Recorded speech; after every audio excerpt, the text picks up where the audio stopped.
Hjartabilun í raun og veru ekki bara einn sjúkdómur. Þetta samsafn af mörgum sjúkdómum.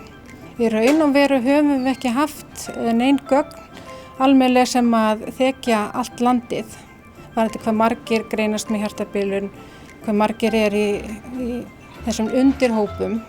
Þú getur verið með eitthvað sem arfgengt, þykknað hjarta. Margir þekkja það að þeir koma hérna inn með hjartabilun og þá segir já, pabbi minn, hann var nú alltaf með stórt hjarta og hann dó svona þegar hann var 45 ára. Og það getur verið fólk fær kransæðastíflu og fær stóran skaða á hjartavöðvan. Síðan það líka lokusjúkdómar og síðan erum við að greina alls konar sjúkdómar líka hjá ungu fólki. Og það getur þá verið ýmislegt, það getur verið arfgengt, það getur verið orsök af krabbameinslyfjameðferð, jafnvel mörgum árum áður. Og það getur verið þungaðar konur sem að fá hjartabilun í kjölfar fæðingar barnsins.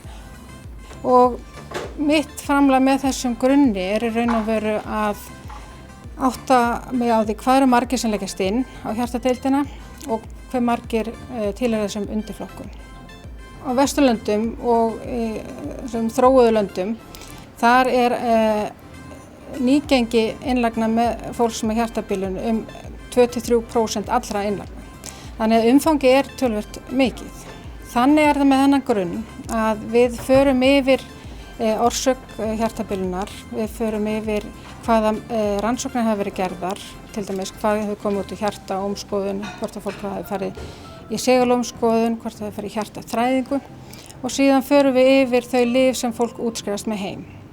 Og þegar maður að haka í grunninn þá spyr það hvort að maður hafi sett á þessu helstu flokka og ef maður segir nei, þá þarf maður að útskýra af hverju það Við byrjuðum að nota grunninn 1. janúar í ár, þannig að þetta nú komið núna, búin að klára 8 mánuði að verða og það hefur gengið mjög vel. Við erum að fara yfir ekki bara þessa föstu punkta eins og blóðprufur og rannsóknir, við erum líka búin að fá sálfræðing hérna á hjartasviðinu með okkur sem hefur beðið okkur að vera með spurningar andlega líðan, skoðun lífsgæði, hvort það einhver kvíði og þá í raun og veru hægt að grípa inn í þetta meðan sjúklingur liggur inn í hjá okkur og kalla á sálfræðing ef til þarf. Síðan hefur við líka rætt við sjúkraþjálfara að meta raun og veru líkamlega getu. Það þá gert svona 6 mínútna göngupróf og þá athugað hvað fólk getur gengið langt á 6 mínútum. Grunnurinn veitir líka ákveðið aðhald að við séum að vega og meta hvort að sjúklingur þurfi til dæmis bjargráð eða það sem heitir tvíhóla gangráð til þess að auka hjartastarfsemi líka.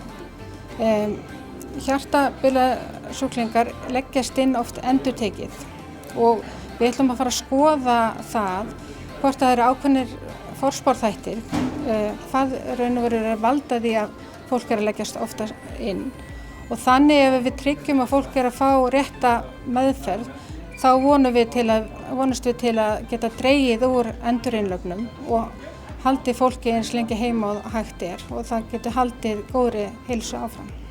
Við erum ótrúlega heppin að því að eiga þessa göngudeild hjartabilunar með mjög sérhæfðum hjúkrunarfræðingum og þær bæði hitta sjúklinga hér á göngudeild og þær líka taka við símtölum beint frá sjúklingum og einnig frá heimahjúkrun.